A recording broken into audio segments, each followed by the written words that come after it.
Same, pero iba, 106.7 Energy FM Pangga. Huwag mo sabihing radyo, sabihin mo oras sa buong kapuluan. Pangga, check your time. It's now 7:28 on the clock. Good morning. Luzon, Visayas at Mindanao, Metro and Mega Manila. Kamusta naman kayo? At syempre, DJ Lindsay, good morning din naman sa'yo. Teka lang. Wala mo palang mic. I'm so sorry. O bakit ano nangyari sa'yo? Same. Alam mo, sa mga pangga natin dyan na hindi nakakaalam, no? Meron po kami medical dito at pinag-fasting po kami, okay? At grabe talaga. Ibang klase. Grabe yung ano mo eh. Grabe energy mo yun. Wala eh. Grabe. Hindi, pero ang bilis lang ha, in fairness. Ang bilis lang ng mga pangyayari. Ang bilis nga, parang kahapon lang, no? Last year, ganito tayo, tapos yung gagantunin ulit tayo. Tinusok na naman ako. Actually, Ang sakit. saktan ka. Nasaktan ako. Pero ang laki nung karayom, no? Ang laki at ang dami pang kinukuha. Ang daming dugo. Kasi ito si ate, pinagkamalan pa akong babae. Oo, nakakaloka. Ate, lalaki po ako. Pero explanation niya naman is meron kasi siyang friend na Andrew, yung pangalan, pero babae. Andrea daw ba? Andrea daw. Oo. So ang basa niya sa Andrew mo ay Andrea. Andrea. Oo. Pangit lang talaga sulat ko. Ay, yun. Kasi minsan yun yung problema eh. Hindi naman sa ganun kapangit yung sulat ko, no? May sarili lang akong font style. Yun Ay, kasi yun. Oo. Diba, konti lang ang nakakaintindi. Diba? Kasi syempre, kung walang originality, edi ano ka pa? Diba? Oo. Ano makikigaya ka sa mga magagandang sulat? Hindi. Actually, diba? Dapat yung sulat mo, ikaw lang yung nakakaintindi. Diba? At iilan lang na tao. Dapat unique ka. Ganun Diba? Ang galing. Oo, ang galing mo dyan. Pero tapos ka na? Ha? Hindi ka pa nag-x-ray? Hindi pa ako nag-e-x-ray. Sa mga ibang bagay, hindi pa ako tapos. Doon pa lang ako sa stage 1 tsaka stage 2. Siya, hindi ka pa tapos sa kanya? Hindi pa. Oo. Pero siya tapos na siya sa akin. Ay, hindi nga. Ano ba? Huwag tayo magtsikahan dito. Okay, sige. Baka maiyak ka on air. Huwag ganun. Okay. Oo. Dapat tayo strong tayo ngayon. Diba? Strong tayo ngayon. Katulad na nga lang pinakita ko kanina, no? Kita nyo naman, sa Facebook Live. Ayan, kitang-kita nyo yung tusok sa akin kanina. Kinaya ko, Brad, kinaya ko. Ganyan din ako. Diba? Ayan. Hindi ko maisuot yung ano ko yung jacket kong isa yung Oo. kabilang ang sakit Talaga? Mahapdi Hanggang ngayon? Masakit bakit ba? Tingnan mo, alam niyo si Toby kapag nilalamig ganyan siya, para siyang Dalmatian, pero puti. Sabi ko nga, unique nga ako Unique ka nga. Nakakaloka lang, sobrang puti niya kasi. Kitang-kita yung loob na ng kalaman-lamanan niya. Ano ba? Wala naman tayong magagawa dyan. Actually, ikaw talaga ang nag-break ng record dito. Ganyan kami mga tisoy. Oo. Diyos! Fairness sa'yo. Anyway, DJ Lindsay, kamusta naman ang umaga mo at ang weekends mo? Ang weekends ko ay sobrang productive dahil naglinis ako ng bahay ng malalang-malala. Wow. As in talaga, baby tubes. In fairness. Tapos yung mga hindi ko nagagawa na nakaraan because wala akong time, nagawa ko na siya finally. Like yung TV, hinang ko na, ganyan na. Hinang mo na. Mounted na, naka-floating, parang floating style na siya, ganyan. Wow, floating Hindi, style. kasi ang tagal ko nang gustong gawin yon pero walang time kasi kailangan mo ng mga screw, ganyan, Tama. kailangan mong effortan. So nagawa ko na siya. Yun. Congratulations naman sa'yo, DJ Lindsay, at Thank nagawa you mo very na yan. much. So, kung di mo ako tatanungin, Uy, kamusta naman ba? ayun, pangit. Bakit? Wala lang, pangit lang. Simula pa lang, umaga pa lang ng Sabado, ayun, wala na. Pangit na agad. May kinalaman ba to dun sa ano? Ha? Basta mix. Oh! Kailangan kong malaman yan maya-maya. Kita mga mata ko, walang tulog. Talaga ba? Hindi, una sa lahat, di ako nakatulog ng masyado, as in sobra-sobra. Oo. Tulog ko lang 4 hours, 3 hours, mga ganun lang. Tapos hindi na ako nakakatulog ulit.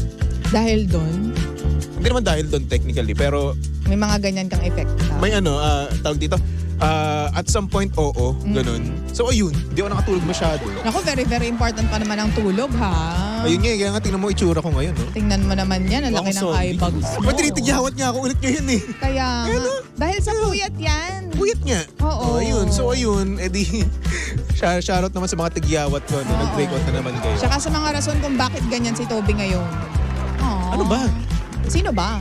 Ano bang Ano sino? bang rason? Hindi, ano ba? May mga barkada ka ba na wag nagpuyat nga sa'yo? ta- Mga kalaro, ganyan, on videos, online? Oo, ganun. O, Sige, kita mo? yun na yun. Diba? Anyway, DJ Lindsay, pag-usapan na natin yung ating sender kanina, no? Oh. Eto nga daw, hindi pa daw sila nag-meet. Pero hot na daw siya dun sa kanyang kausap. And take note. Ang sabi niya dito, it's huge. Huge? So nakita na niya? Siguro. Oh. Siyempre, alam mo naman ngayon, di ba may video call? Oo. Pero, Ang gagawin nila sa video call. may Diba? ganun, nasa ganung level sila. Oo, Ang so lalakas ngayon- ng loob nila, no? So ngayon, DJ Lindsay, ikaw, Nakakawala ng dignidad talaga itong programa mo, baby to. Ano? DJ Lindsay, ikaw, ano mas gusto mo? Ano? Sige, tanong mo yan. Maliit o Oo. huge? Depende. Ayaw naman natin sa maliit. Huwag naman yung maliit. Siguro yung average naman. Watch me whip. Watch me nay-nay. Ayun, sorry na. Pero sabi nga nila, nasa performance daw yan. Ano ba sinasabi mo? Ano ba? Ha? Maliit na bait sa sarili? O, tsaka syempre importante yung performance, yung bait mo sa mga tao, yung Tama galing ka mo, di dyan, ba? Diba? Siyempre, kailangan natin makita mismo kung paano niya gamitin, di ba? Yung kanyang napakalaki or napakaliit na katangian. O, di ba? Pero sa mga lalaki pa, is it important na dako ang inyong puso? Kami kasing mga lalaki, nasa ano yan nasa personality niya yan Sa akin Oo. kasi hindi ko kasi alam kasi dax ako, dakila ako. Oh, dakila ako. Ikaw na. Talagang tinaas mo yung sarili mo. Ganun talaga, dakilang tao ako. Oo. Ganun, di ba? Oo. Siyempre, di ba, kapag tayo nagmamahal, di ba, gusto natin yung buong pagmamahal natin. Oo, di malaki ba? ang puso. Malaking malaki. Dax dapat tayo. Dakilang dakila Oo. sa ating mga mahal sa buhay. Pero para sa akin kasi, hindi ko alam kasi ayoko namang sabihin to kasi I'm not a girl, no? Oo. Pero para sa akin, kahit ano, okay naman yan. Kasi syempre, kung maliit lang naman, no? At least, di ba, kaya mo pa rin ibigay sa kanya, di ba? Ang mga As long as na-satisfy mo yung partner mo. Di ba? As long as na nababaitan siya sa'yo, na as long as na yung kabaitan na yan, kayang-kaya mong dalhin, di ba? Pero kasi may question ako, follow-up question para sa mga lalaki. Pag sa mga babae naman, anong gusto ninyo? Yung O, sige. malaki o maliit din? Sakto lang. Hindi kasi sobrang laki, di ba? Oo. Para namang malulula ka na. Para namang malulunod ka na. Diba? May Siyempre- lunod factor. Minsan kasi kapag kapag nagmamahal yung babae, di ba? Kapag sobrang laki, ng nung kanilang kanyang pagmamahal at yung puso nila. diba, malulunod ka minsan. At Nakakalunod, minsan, ang oo. mapapa-overthink ka na baka mamaya love bombing. Oh. Di ba? So yun, mapapaisip ka ng mga bagay-bagay. Di ba? Napapaisip din ako sa kung ano talagang topic nating dalawa. Kung ano man yung naiisip nila, Yun na yun. di ba? Oo, no more further explanation. So sakto lang talaga yung gusto ng mga tao. Sakto lang. Ako sakto lang ha. Pero para sa akin naman, wala naman akong pakialam kung malaki yan o maliit. Oo, basta sa mahal akin, mo. basta mahal ko siya. She's enough. Oo. Nice. Pero meron ako isang trivia. Alam mo ba na ang pinakadakila daw talaga na lahi ay mga Pilipino? Bakit? Mga napanood ko to sa mga foreigner sa discussion nila. Kasi daw, ang Pinoy daw, sinakop na tayo ng iba't ibang lahi eh. Ay, oo nga. So, Tama. 'di ba? So, mga Espanyol, mga Amerikano, may mga Hapon, ganyan. So, nag-mix-mix na rin, alam mo na, yung ating genes, ganyan. So, parang kung may contribution sa lahat ng lahi tayo, kaya yung mga mga Pinoy, oo. Talagang yun daw yung pinaka. Ang pinaka. Ang pinaka. Oo. Talaga paano yung pinaka? Pinaka, ganun. Ay, ang pinaka. Pero alam mo, ito, hindi ko pa ito nakakwento, no? Meron akong lahing Hapon. Hapon. Oo, kasi lolo meron daw siyang blood ng pagiging Hapon. So yun, hindi ko alam kung totoo o hindi, pero sabi yun ng nanay ko eh. Siguro nga, kasi tingnan mo ang puti mo. Ganun ba yun? Di ba mga Hapon, medyo kayo mangitin? Hindi naman. Or- Depende sa hapon kung nag-gluta siya. Ano mentality nito? Doon nanggaling yung mga magagandang quality na gluta. Doon ba? Oo. Papunta nga ng Spain. Oh, saan? Ay, Japan pala! Anong hapon pinag-uusapan makapunta ng Mali Spain? pala yung sinabi ko. Nakakaloka. Spanish pala. Spanish. Alam mo, kumain ka na. Di Kailangan ba kasi ako kumakain eh. Pasensya na naman. Ay, may sarili mong lahi, nakakalimutan mo. Alam mo, nasa isip ko talaga hapon is Spain sa Spain. Uy, ano nangyayari sa Toby? Matulog ka Pagpasensya niyo na nga. ako. Wala pa akong tulog. Oo. 3 araw na akong walang tulog. Okay. Tapos hindi pa ako makain. Napakagulo Wala na pa rin akong sabi sa'yo eh. inom ng tubig hanggang ngayon. Ako din, pareho tayo. So, Ito pagpasensyaan pala niyo yun. na. Gulong-gulo na kami sa Hindi po topic ako- namin. Hindi po ako boplax. Oo, nakakaloka. Pero Espanyol, di ba mga Espanyol, mga... Pero mas mukha kang Hapon nga eh. Korean. Yun yung sabi ng yun yung sabi ng tawag dito ng nanay Nanay ko. mo. Oo, na yung lolo ko nga daw ay may halong ganun. Oo. So siguro at some point meron kaming 3/4 na Oo. blood ng mga hapon tuloy. Ng mga Espanyol. Espanyol. Spanish. Oo. Spanish latte. Spanish latte, Uy, wow. gusto mo yun? Ang fancy pakinggan. Di ba? Spanish Pero itsura latte. ganito. Oo. Anyway. Sa mga pangga naman natin dyan, na talaga nga namang nakakita ng lalaki na hot na hot, di ba? Tapos syempre siguro naman may abs, magandang itsura, tapos nakita nyo na kaagad kahit hindi pa kayo nagmi-meet. Oh. Ay nako, good luck sa inyo. At kung kayo ay nalalakihan man at mapapasabi kayo ng it's huge, ay nako, good luck. Mag-ingat nga kayo sa mga ganyan. Mag-ingat. Baka mamaya Oo. record yan. Ako, Ayun kumalat pa, isa yan. yung record, di ba? Daming napapahamak sa Oo, ganyan. at saka syempre minsan ang nangyayari screenshot.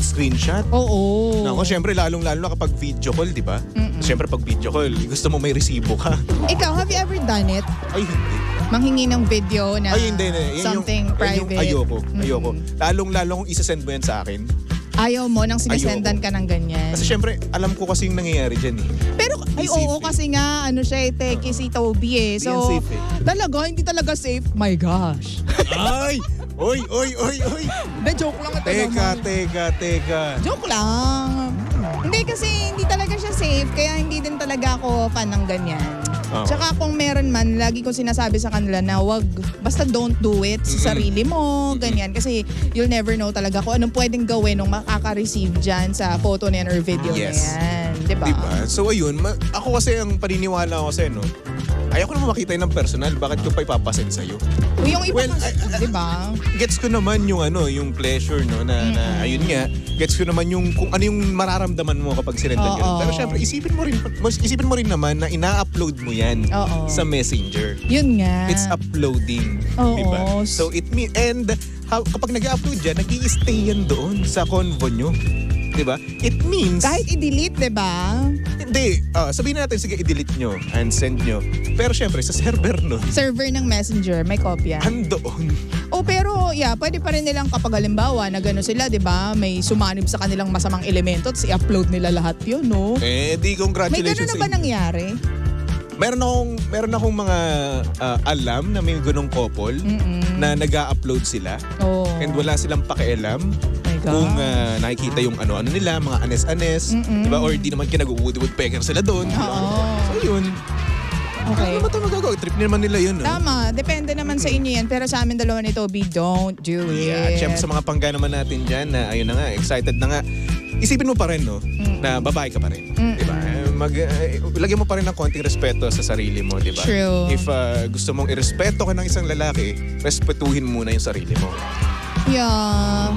Depende sa relasyon. Oo, depende naman Kung sa- yun yung magpapaspice up ng relationship. Oo, depende. Pero syempre, di ba, isipin mo pa rin talaga na una pa lang yan, okay? Sa una pa lang yan at yan pa yung honeymoon phase, no? At baka mamaya pag naghiwalay na kayo, ikaw naman yung madehado, Oo, di ba? Isipin mo, basta mag-isip ka lang, think clearly, okay? Tama. Anyway, susunod na ang napakaganda, napaka-sexy DJ Lensay para sa programang Lihim ng Liham. And of course, nakasama mo't nakalandian ang hot baby boy ng radyo. Walang iba kundi si Baby Toby. At syempre, si Baby Toby ay pwedeng-pwede yung stock sa lahat ng kanya social media accounts. Hanapin nyo lang Baby Toby 1067. At eto take note po, magte-10K na ako sa TikTok. Oh, yung taray mo! Baka naman, follow nyo na ako. Ang hirap Ikaw kaya. na. Follow niyo po si Toby. Oo, baka naman. Oo. Umimigay ako ng 10K, charot. Ang taray. Joke lang ako, pero. Ayan, tapos nga pala, nagvo-vlog ako ngayon. So, panoorin ninyo. Para masaya. Congrats. Sana Ikaw din i-edit mag-vlog ka mo. na. Mag-vlog ako? Ulit. Ulit? Talaga? At panindigan natin. Sige, tignan natin. Ako panindigan ko na talaga, promise. May nag-comment to. Limewell, sabi niya magkamukha po kayong dalawa. Ay, salamat mo. Oo nga. Isang naku, karangalan isang karangalan po din. na maging kamukha ni DJ Lindsay. Ako pag nakita niyo si Baby Toby sa personal, Ay. ay, mahihiya yung mga skin ninyo. Mapapasabi na lang kayo, ay yan na yun. Uy, grabe ka naman sa self mo. Mapapasabi kayo, ay si Zac Efron, gano'n. Ay, bet mo yun, mga Jungkook, mga ganyan. Ay, Jungkook pwede. Oo, Lee diba? Min-ho. Lee Min-ho. Old school. Anyway, mga pangga, magbalik tugtugan muna tayo. Tumutok lang dito sa number 106.7 Energy FM. Pangga, huwag mong sabihing radyo, sabihin mo. I remember